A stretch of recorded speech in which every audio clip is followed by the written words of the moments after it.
Before going into anything, my name is Musa Jara, the Regional Youth Coordinator for Central River Region. I am from Basse, original, working with young people. That's, by the way, it's me. Man maay Musa Jara, waa Basse la, ma ngi liggéey ak xale yi, Ministry of Youth and Sports, Janjanbureh, for suma office bi. Te lima ñu wax ni mooy suñ aada suñ cosaan ak ñun lañu loo gis si demun xale yi jigéen yi leel nakku mo memen jibe la wala mun na cosaano na aado anin nka même fo na tarakuol boole jibe la bari nta dam manta fo la de man kena duma wax de yenay wax ma dega bugana xam lanay aada lafta lon na munum aadoti adu yafana fana mun na tarakuolti bugana xam ñaari fi parce que duñ bena culture and tradition are not the same bugana xam lanay tradition bugana xam lanay culture suñ aada ak laka lañ koy waxee tamit suñ cosaan léegi lanay cosaan munum cosaanooti ni nga ko cosaan munum nga mën a jéew kaa fo cosaan lanay cosaan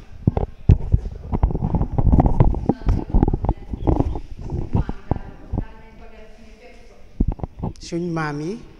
daan nañ ko def ñu fekk ko fii ñun ñu jël ci ñoom aada suñ cosaan ak aada cosaan mooy li nga xam ne moom la mag ñi daan def ca mag ñi ñu jëlee ko ci ne lii mooy cosaan su ko defee xale yi ñoom itam loolu ci la ñoo continuer ne ñun suñ aada ji suñ cosaan yi suñ maam yi daan def loolu la ñoo topp loolu moo waral cosaan waa ñun wolof yi nag daanaka suñ mbiri lël moom xam naa góor ñi lañ ci xam waaye du jigéen ñi ñun olof moom jigéen du dem lël fii nag suñ luwa Saalum gii waxuma ne xamut fi sax ci làkkat yi waaye fi mu nekk nii bariwut ndax ñun dem nañ ci ay training yoo xam ne yu ci nekk suñ ñëwee dañ koy tasaare jigéen ñi dañoo xoo jigéen ñi yépp yaayi compagnie alkaali yi ñu waxtaan ak ñoom ci affaire yi la li jigéen ñi loolu bari na ci torop waaw. Culture is the norms and the values that define who we are. We are who we are because of our culture. If we do not have a culture, then therefore I think it will be difficult for us to be defined who we are in our various communities or in our various countries. Na ado is those practices that also incite us into who we are and who we are not. This is what I understand about. ID card bi nga xam ne lii maa moom bii mu nekk identity mu nekk sa ID card ne man maa moom bii moom su man la nekk aada mooy dafa mel ni danga koo jël si keneen danga ko fekka nga jël ko jëfandikoo am moom genital mutilation mooy xale yi jigéen yi dem leen dañ bëgga parce que ñu bari ñu ngi wax ne cosaan la ñu bari ñu ngi wax ne aada la waaw aada dañ ko fi fekk comme kansila lu mu wax aada dañ ko fi fekk tradition culture is as old as mankind likewise tradition is as old as mankind as you said it is our identity whenever we deal with culture and tradition we feel we are who we are. So that is our identity. Are we understanding? I want us to understand in this way. When we link it to FGM, we will have the same understanding. Ndetto mo Mohamed Lamin Jamelati. Mohamed Lamin ngamira kawru jang jamayen sutele. Ngamen tela muskono mal tere mari. Hariti nde kombay. Kakia membe den karota kola.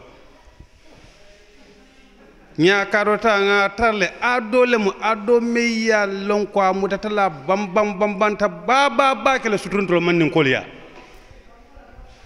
sielu kono manninkolu kono nin na ñon gamme banko kam manninko ndam manninkol de banni manninkol wal mu 90% men kanyum practice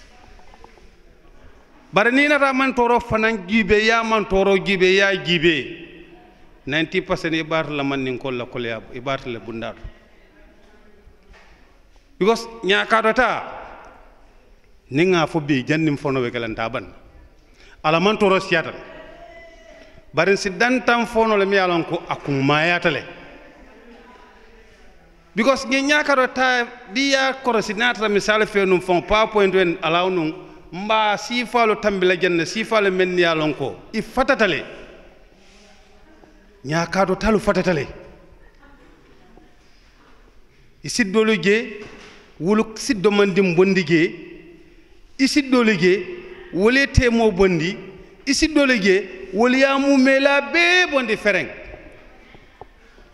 amantoro fon kana jo ya damen fo ka fa men nak e ka ni e suki sukiro o bondi dula jieban yelo mimbe bonno wato kono ni bo bondi la hada badu wala jata kende ato wo fo mo munati yelo mimbe bonna wo yelo bondi ko la jannabe kende ala kuran kesole men ka tar denni wala e kajjamaaji je musu jama kamantoro soto gidoto aka soto gella because jama kanyin survival cancer soto gelato kuran me ka fay ko survival cancer because ite bota yelo nawe bola fo jannabe kende ala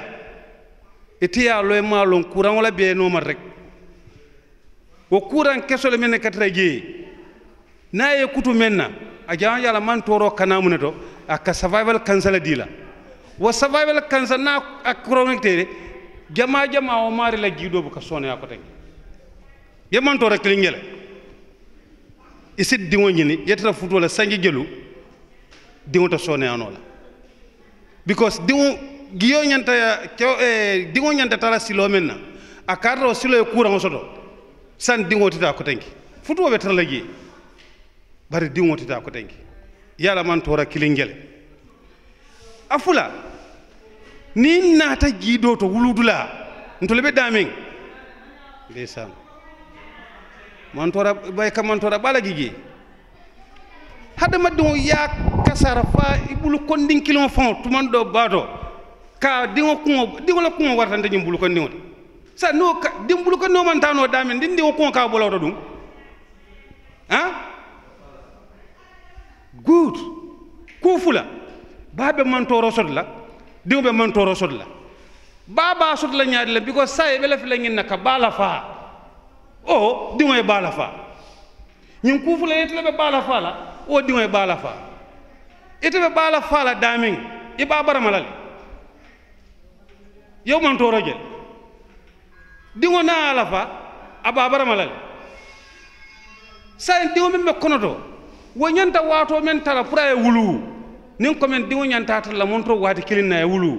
asata fo wati lulu wati woro fo wati sey fo wati tanga be kono kono ma wulu no because de tolam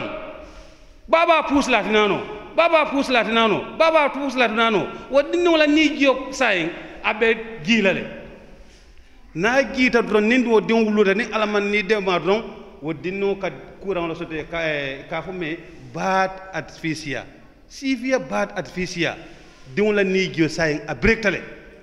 sayin ala la demaro nin docteur la demaro wala kana pour ko diŋo murun nam balwoto bar nakata soo kono dinjama kasaro la a wuluta sayin bari diŋo me niigi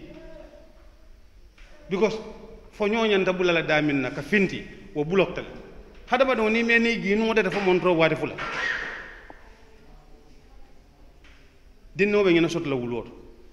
yebba men barama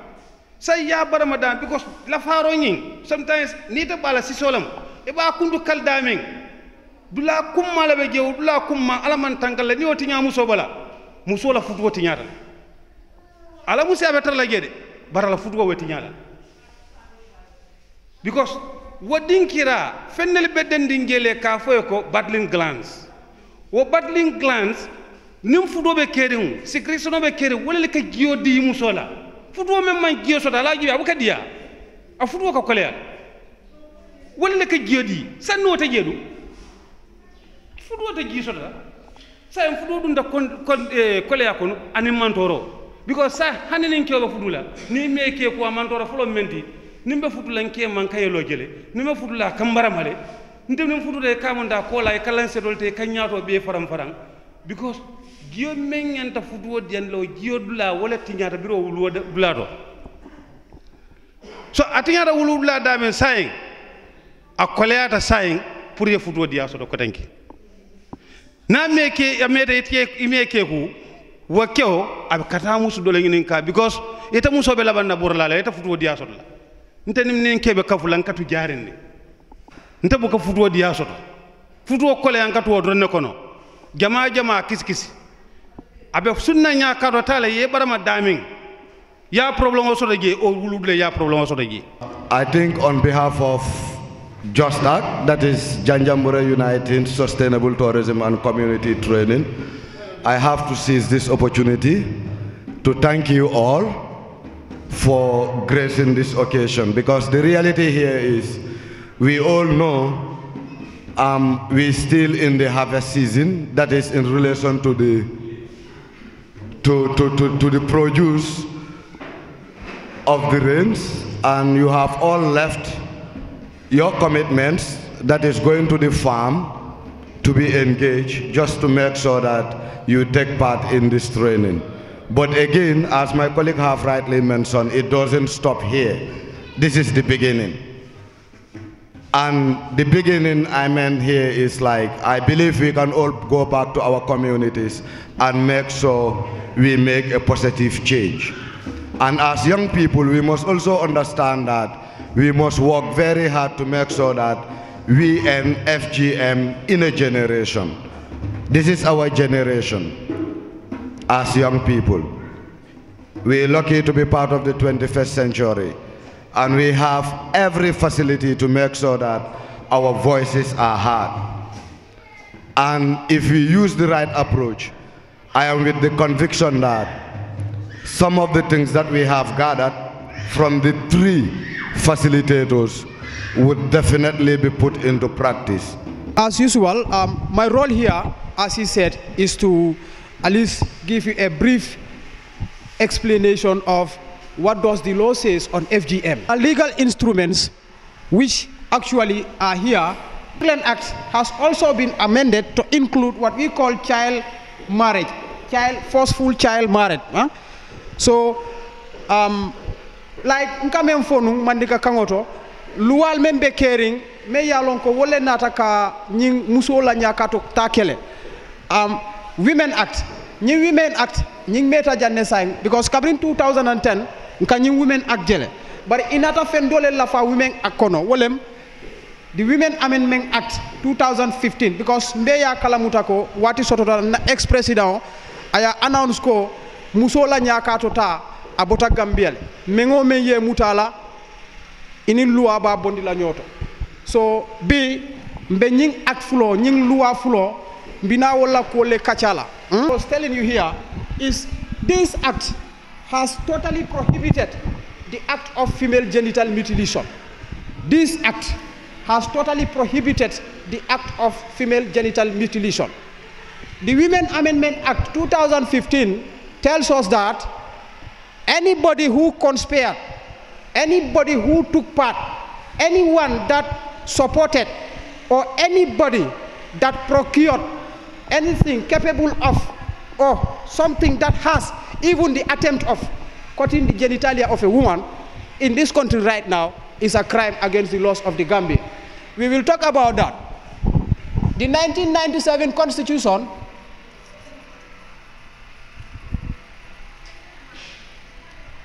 this is the father of all laws in the Gambia. This Women Act, Children Act, whatsoever, any act of parliament that has been passed to law, this is your father. This is the supreme law of the Gambia, where all other laws are derived. Samba nyakato, luwa ko luwa yaje nyami. Wole miye musola nyanto tinya. So nyingwa ko momo ni yatra ko ye mo makoy ay muso samba nyakato wala adi ningo samba nyakato ye luwa tinya. Ni ya kalamuta ko kari aya dingo samba nyakato muso abama Abitang, 3 ladies were dragged to court. They were charged criminally under this act, this Women Amendment Act. They were charged and taken to court, and they were remanded. In fact, Menketa, yo dindingo sambanyaka to call kono dindingo nata fa. So it becomes worse. Manslaughter is there. Manslaughter, not murder, because it's not intentional. So this manslaughter can happen to anybody. Ye dindingo sambanyaka to ite yamera ko abanta. Ya sambanyaka to menna wo mu crime leti. Alama tankala ni dindingo nata fa. You are charged for manslaughter wax ni moy 1997 constitution bi ngeen a gis ni bi moy yaay moy ndey loi yépp ci Gambia Women's Amendment Act bi nga xamne moom moo teral affaire yi yóbbu jigéen leen loi bi ci ron loi 1997 constitution la nekka bi moo ko jox doole soo defee loolu noonu suñ la yóbbee police wala police suñ ko yégee suñ la tiyee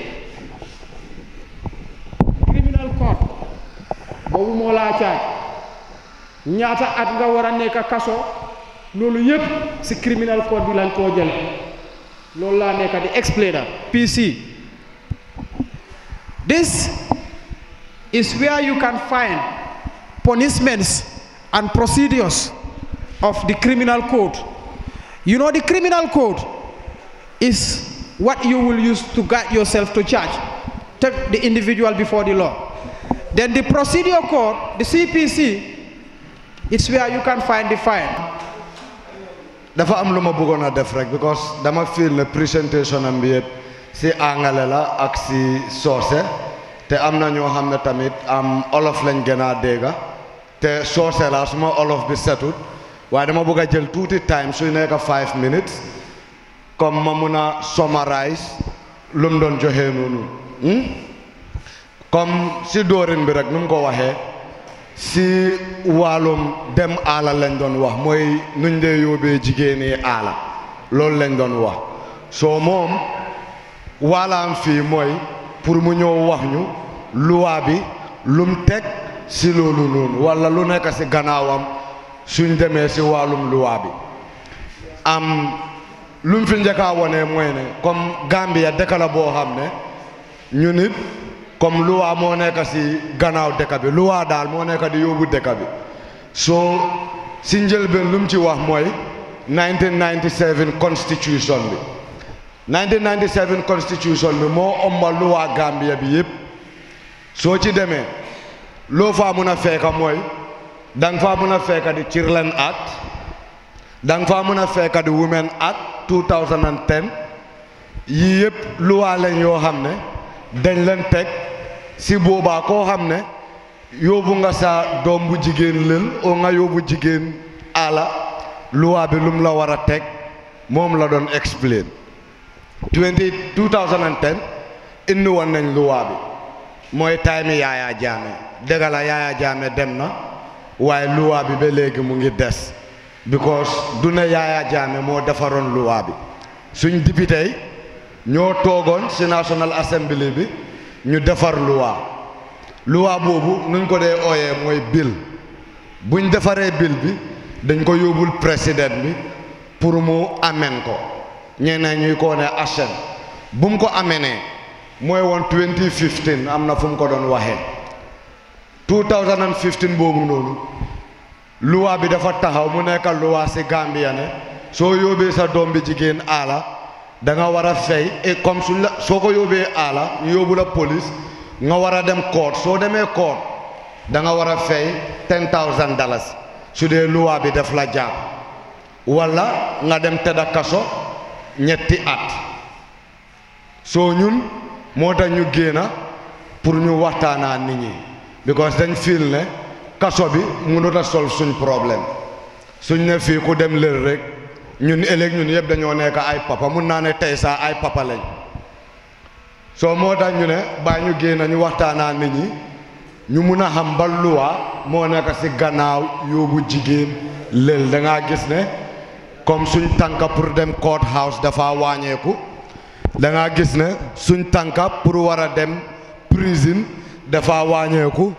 da nga gis ne suñ alal tamit du ci mun a yaaxu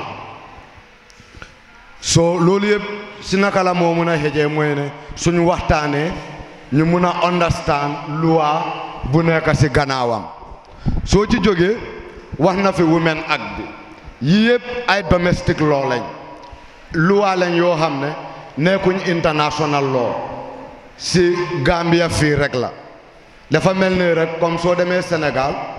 nga def fa act bi Sénégal saa loi la bàyyi ma ne Guinée Bissau soo fa demee nga def ko loi du la mun a jàpp waaye Gambia soo ko defee jógee ko koy na ba kaatom loi def laa mun a jàppa so ñun lu ñoo advice mooy nañ try nu ñoo soree yi fi FGM mu ngi doon wax like domestic violence gender based violence suñ ne domestic violence suñ ne gender based violence loolu lum oodu dafa bëri because soo ne gender based violence maybe ma xool jigéen saaga ko sax gender based violence la waaye specifically si FGM lañ nekka so dañ war a try ñu concentrate si FGM boobu noonu gis ne si suñ dëkkay si suñ kër yi si suñ liggéeyukaay yi kenn nekkut di def loo xam ne loolu lañ lee ne FGM so loolu yëpp si lan la moo mun a xëj mooy nu ñoo waxtaanee soo demee si African Charter bi tamit lu wala boo xam ne Africa yëpp la omba si African Charter bi am nañ fa di Children Act boobu tamit dafa taxaw strongly mu forbid FGM musol ngaje ko ñim programme o yanati pruntol musol la bari kewal laftam over comme la kabrin si tambe korosiro la ni question na kewal ka ansan tol musol bu ka fen ansa me derim be jubera bi intebe mem falal yam ba mo be advice la men nimbe sayta ntol nan nim koto mal wala kudo ke men tamita fo ni miso men tutam wala jeton parce que nteme ko fa ngajita nteme dimba tiyolti nteme dimba tiyol ngandi ngodundi wulo kono ndi muso abe suwo kono ya samba wulo kono bari wotu mon sap on karantale fanjita bari nyaayele baliya na be kunto dindi ya kamo sodon parce que wala ntedi musu foloti ninte ya kala muta ko ente fa samba wulo kono te sonna ndi musu folo fana biri ba samba ka wulo kono ni ngalo wanyama ko man tara soron nunu nte sonna biya hayna sukitambulu ma fo bi mba sambala bar ni suma ya wato nata mba sambala fo lamin jejuya su ko men bala ya bondi because ni mi sole ba koma alin kana son nin tata nin ba mal ye diamu nin ko tol ye diamu tolle wululalti bi ni mi so men ba koma docteur wolo tala ya fon tol be ya moy tulolale alin kana son say alingam bank ni momo nata hanna tare def ke fongale ko say ntedi ngo samba katu ngatara na alfalla iya fa ay ntake ina ta hani luanya tiri ngola problem to même ba ko ma do ye ko suki won because ya fa nyela na wulula itol bu ka taraji nimbe wulula tol ka bata itol bu ka bata ko le ya doron be wala takilaje anin courant soto jawo ngani men fa muso la fano aka soto le bari malo mun nafa munati nandi muso na sita la fano ko ma kasina yar fa nyin jido wala nyine ba ko ma jido nyin ko ma say woto nin tata nganna dimba tol memu wululatin kana son dingol ye bata ko take ntole bata men ken kanaki asike no wala ente batani because nte operational kele signafu nga operational ke signafu la nadim folo yen kaful nadim folo yenta kafu wala na dil second ngani do alhamdulillah rabbil alamin ngol be sota nyamal bari ni mi satalen sita janne be jubere ni ayo tuma man diam nyina ta fonta kan diam bari ngami na nin diam ta fa mbe kumbola parce que ni mi sole ben ten ko ma say mbal be dani la na dingol kana so ta wulo kono ngana sondi ngole ta wulo kono ngamba wala applaud her again. Let's give her a round of applause. You know, there is a saying in English, if you want to plan for 1 year, what do? We plant our seeds. If you want to plan for 1 year, we plant our seeds. That is Shungerte Action Dugubi. We plan for 1 year. If you want to plan for 10 years, what do? We plant our trees. Those trees will serve you in the next 10 years. But if you want to plan for a decade, what do? We teach our children. What is that? We give them knowledge. Then you are planning for your 100 years to come.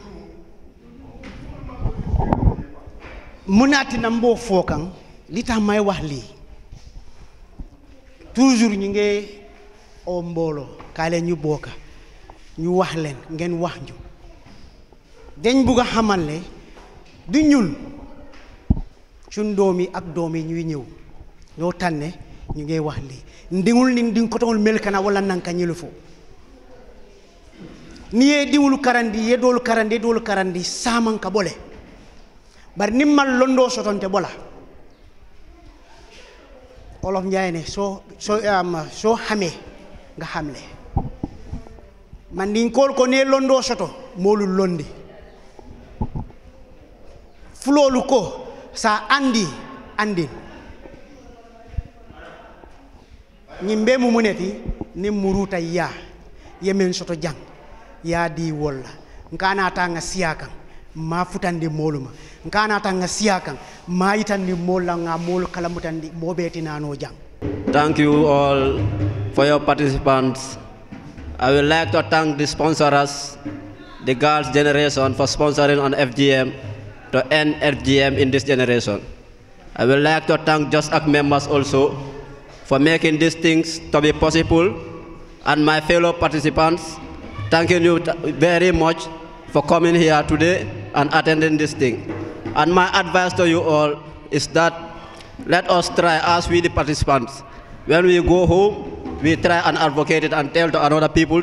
about FGM, to make stop to FGM. And we all see what it costs to we the young peoples, likewise we the humans, my young humans. Let's try and end this FGM in this generation. Thank you very much. Thank you very much, Mr. Danso. Very appreciative. He mentioned something very important. We could be spending a lot of money, a lot of resources, but if we don't disseminate the information to the community, we will not be able to accomplish the goal. As I said, we cannot converge the entire nation in one place. What we should do to identify people within the community, from youth organizations, from CBOs, to come and they listen to the facilitators. And we expect those participants to go and spread the information, relay the information to the entire community. I think if we relay informations, we relay messages, we'll be able to accomplish the goal in the ephemeral. It is very possible, but if we keep the information within ourselves, the objective will not be met. I will call on the district chairperson, Lower Salum. Who created this force? We have been here in Lower Salum, and we are active, and most so, people are recognizing our activities. This is why most of these things are bring to our level without going up to Janjambure. We thank Just Act for their work. We recognize your work. So participants from Lower Salum, we are urging you to register your clubs with the youth groups. Just Act is a club like your club kinds in your villages. But they have registered with the youth group, and then they are also benefiting. Today they come here. So we would also want to be like that. You have to emulate from them so that we can also climb to the ladder. So if we want to go forward, we need to register our clubs so that we can have most of the benefits that are for the youth. There are projects for youth empowerment, and we Lower Salum, Upper Salum, we are not benefiting from it. So therefore, such kind of occasion should be our #1 priority for us to express our doubts. Lumay wa sigatal moylan suuf Lower Salum, Upper Salum, wolof yi soose yi pol yi ñoo fi nekk wante pol bu nekk fii dégg na wolof soose bu nekk fii dégg na wolof lu ñu wax dinañ gërëm Just Act ñoom seen liggéey rafet na because ñoom ñoo binda ñu def seen liggéey bi indi ko si ñun ñu ngi toog fii defuñ dara dañ ñëw rek dañ jël koor rek ñu kool ñu ne kaay leen fii dañ bëgg a waxtaan ak yéen léegi lu ñuy wax mooy FGM léegi nañ try ñu baan ko baaxut docteur bu nga xam ne moo yoroo léeboo kii man gis naa ko si léeboo moo ñëw fii mu wax leen li nga xam ne coono bu nga xam ne moo leen dee dal si léeboo bi kon su fekkee ñun xalaat nañ bu baax dañ ko war a bàyyi nañ dem si suñ comité yi fu ñuy bàyyee ko ñu waxtaan ak ñoom ñi nga xam ne loolu lañ wax fii pour FGM lu tax mu bon because suñ ko defut ba tey defuñ suñ liggéey te luwaa bi lu mu wax balaa luwaa di la fekka si taal nga jëfandikoo ndimbal dafay fekka si loxo boromam balaa ñu lay dimbal fekka tamit yow tam nga dimbal sa bopp si lay neex yéen dama bëgg a ñu mel ni Just Act léegi nañ try ñu register suñ club yi ak youth groups ñun ñëpp suñ dëkk am nañ youth am nañ club yi ndaw mbootaay yu ndaw yi nga xam ne am nañ ko suñ foofu registration $525 la nga am ay junne xoolal tey ñun lu ñu fi am sonnuñ si Just Act jërëjëf nga cee jaalaama seen liggéey bi rafet na. Thank you very much, Mr. Danso. Very appreciative. He mentioned something very important. We could be spending a lot of money, a lot of resources, but if we don't disseminate the information to the community, we will not be able to accomplish the goal. As I said, we cannot converge the entire nation in one place. What we should do to identify people within the community, from youth organizations, from CBOs, to come and they listen to the facilitators. And we expect those participants to go and spread the information, relay the information to the entire community. So these are the very important people that we need to identify in the community, to engage them in our advocacy campaign. Let people listen to them, you know, what they have gone through, all because they have went through female genital mutilation or cutting. So I think what she said in 2 minutes, you know, it has wrapped up everything. You know, she was educated, she's been to school, you know, but she was not aware of the health implication of FGM. She sent her girl child to the bush. The child was circumcised, but today it is affecting the child. She went through the same thing, you know, and then she has seen what happened. You know, even giving birth to a child, the difficulties she faced are all attributed to FGM. So I think we should listen careful, and we should all now be convinced FGM should be banned in the generation. We should say no to FGM. All the Ngansimbas should say no, should put down their blades, put down whatever they use for FGM. We should all become advocates in our communities to make sure we end FGM in the Gambia. So advocacy is a process. It don't have to stop here. So on that note, I thank you all for your precious times.